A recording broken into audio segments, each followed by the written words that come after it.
Hello weirdos, welcome back to my channel. My name's EmmaAbe and this is a very exciting video because it is my rankings for the BookTube Prize for the semifinals rounds. Plus, we have the baby with us. She's so cute. She's a little bandana and she's very naked because she just got a haircut and her hair's so short. Yeah. So she looks naked. But that's okay. Lucy, I like it with short or long hair. Yeah, but you still look naked. Alright, I'm not going to do a rundown of BookTube Prize because I think there's already lots of videos that do that. I feel like if you're watching my video by the time it comes out, you already know what is kind of up.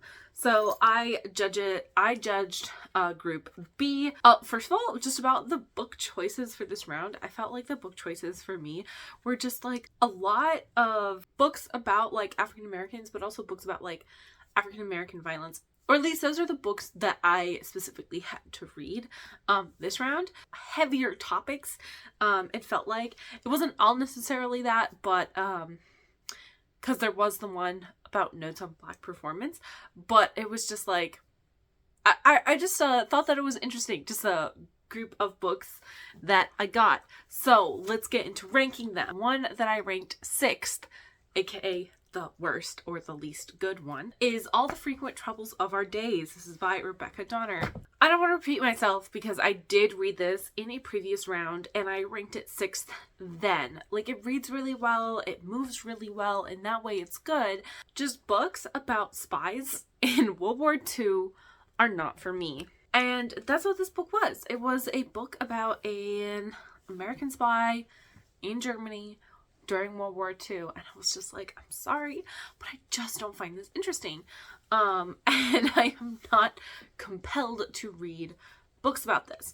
Yeah, see my previous video as to more of my thoughts on that. So that was fairly easy for me to slot into the 6th place. Bumping in at number 5 actually was a little bit surprising for me, and this was Crying in H Mart by Michelle Zauner. And this is a book about Michelle Zauner's experience with grieving the loss of her mother and just about the relationship between her and her mother throughout the years. It was a very interesting book. When I was reflecting back on this book, I felt like there were parts of this book that, or other books that were given to me, that are going to stick with me longer than this one is going to stick with me. So that's kind of why I put it there. Not that it's a bad book, it is a good book. I think all of these books are very good, and you know, if you want to read them, go ahead and read them, be my guest. I'm not going to stop you from reading these books. Yeah, it's just one that I read during the very first round and it just hasn't stuck with me, with I think that even books from similar rounds have. That's that one. The next book is Somebody's Daughter. So this is a very, very short book. I think it's the shortest out of all of the ones that I was given. This is by Ashley C. Ford, and this is all about Ashley's relationship with, I mean, it's a memoir, so it's about the relationship between her mother, other family members, and her father, but it's mainly, you know, those three and some other people that she had in her life. And unfortunately, she was raped when she was younger, and that changed a lot of like those dynamics, especially when she learns certain things about her father. And her father has been in jail basically her whole life, or prison, I think, her whole life. So she doesn't really know her father the way she knows her mother, and she doesn't really have the same relationship that she has with her mother that she has with her father. And it's really hard for me to pinpoint exactly why I do not think that this book should go on to the next round, other than the fact that there are just 3 other books that I think should over this one. Maybe should isn't the right word, but at least that I would prefer to see go on to the next round, and who made it into the next round. Spoiler alert. I don't know. I just felt like it's a sad story, but the whole time I was reading it, I was just kind of like, I feel like I've heard this before. That's because I was listening to a podcast, and I don't remember what podcast it was specifically. It told essentially the same story in a shorter amount of time, in my opinion, a little bit more effectively. So I guess that's the point. That's why I didn't think that it should move on, I guess. But I don't know. I wish I could tell you the exact podcast that I was listening to, but I was listening to it while book shopping in 2021. So what was it, 8 months ago? I don't quite know how to fully articulate, but how that translates into where I put this, but that is just kind of how I feel about this book. It's still a good book, worth the read.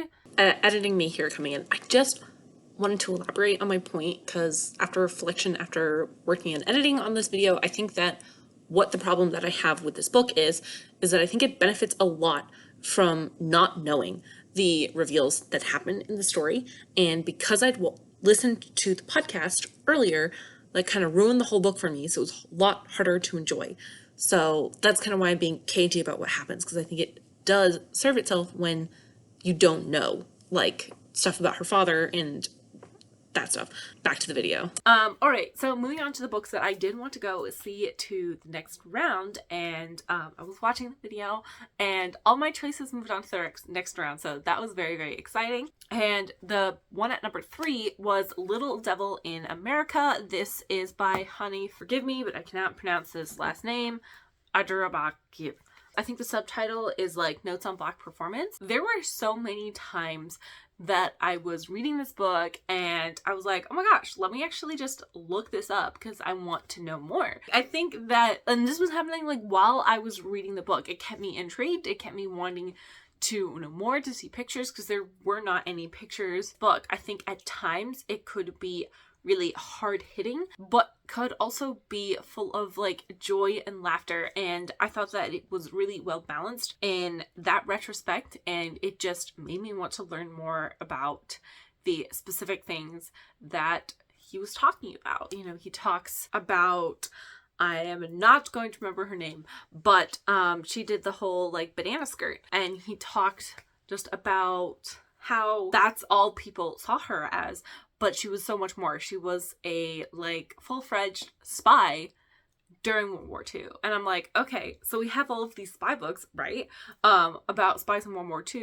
Where is the book about her? Seeing as all of the spy books that I've read about World War II have been so far about white women. Kind of be nice to see a spy book written about this very, very, famous African-American entertainer. Her name is literally just slipping my mind. It's driving me fucking crazy. And I don't want to stop recording to look it up. I think that would be kind of interesting. Maybe there is a book like that out there, and maybe I'll read it, but maybe I won't. But to my knowledge right now, there isn't. And yeah, so it was just really, really informative, really well researched, and written very, very well. There are times where it got a little bit too conversational for my personal preference. That's just me. But I did really enjoy it. So at number 2, the second place I gave was Chasing Me to My Grave by Winfried Rembert. And this is also a memoir. Winfried was I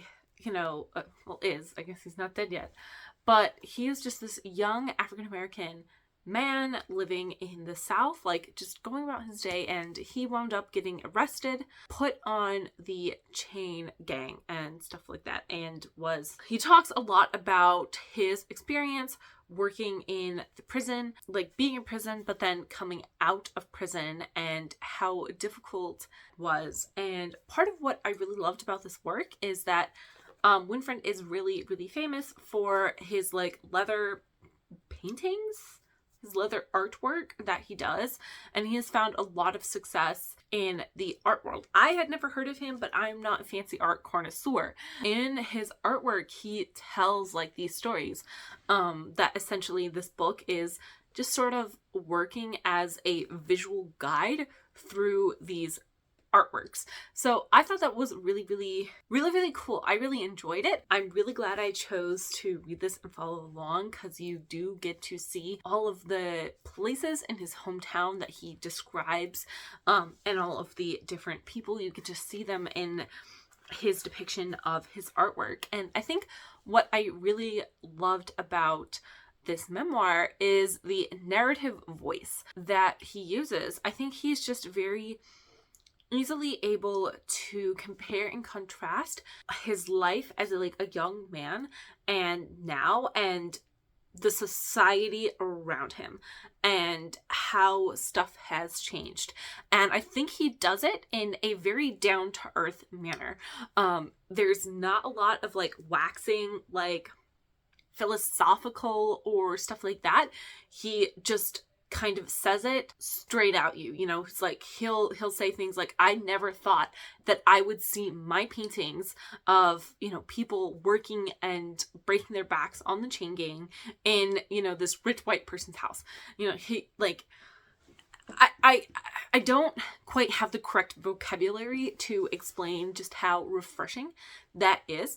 And it just, this is why it's important to have different voices talking about different experiences, and talking about, race relations and racism. Yeah, I found that it was quite enjoyable. I'm not doing well explaining things in this video, and that's fine. I kind of hastily put together these rankings, because life has been a little bit chaotic, but that's okay.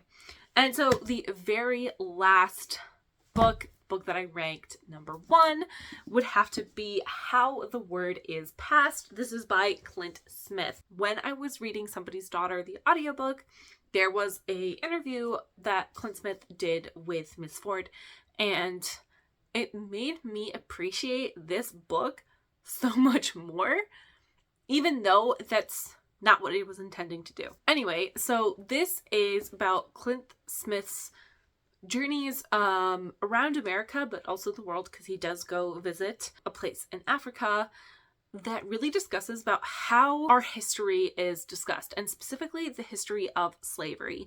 And he looks at things through time to the best of his ability. What is one of the places that he visited? He visits Monticello, and their discussions and about race. He visits Angola prison. There are all of these places around the world that he visits. I think there's 6 or 7 places that he specifically visits and talks about, and each of those places are a chapter. And I loved it. I thought that this was really, really good. It's I think if you really liked Cast, you would like this one, because it's similar in the way that in the subject matter that it discusses, talks about race, but it's also kind of on the same level of, they're both approaching the subject of race from an educational point of view, an educator's point of view, or a more university intellectual mindset, if that makes any sense. I just loved hearing all of the different frank conversation that Clint Smith has with all of these different people. What I think I appreciate is that he meets them where they are and isn't very judgmental. You hear a story about 2 women visiting Monticello who call themselves history buffs. They're white women, and never believed that Jefferson owned slaves, which if I were to hear that, I'd be like, you're stupid, because I'm not as good of a person as Clint Smith is, because it's just mind-boggling in my brain how you could call yourself a history buff specifically of Jefferson and just never come across that information. He doesn't lay that judgment on them. He has a conversation with them as to why they don't feel that, and how do they feel after going on this tour, and has a lot of empathy for the people that he talks with, which I think is able to bring it's how he's able to bring these different perspectives as to how effectively or how ineffectively we are talking about histories in certain places. If that makes any sense, I hope it does. But I really, really enjoyed this, and I'm very glad I purchased it. I'm very, very glad that I read this, and I'm very happy that this is going on to the next round. Yeah, I've been wanting to talk about this book for a long time, and I haven't been able to because it's been in the BookTube Prize. So there you go. I kind of wanted to keep this a little bit short because My brain's a little bit frazzled right now because I'm just like, I've got so much to do. But hopefully you guys were able to get a somewhat decent idea as to how I felt about all of these books. Baby's gonna say bye-bye. But anyway, I will see you next week, probably with all of the books that I read in the month of July. How's that sound? Does that sound good? Do you want to do that? Do you want to do that? Do you want to say goodbye? Want to say goodbye to nice people? Bye-bye! She's so cute!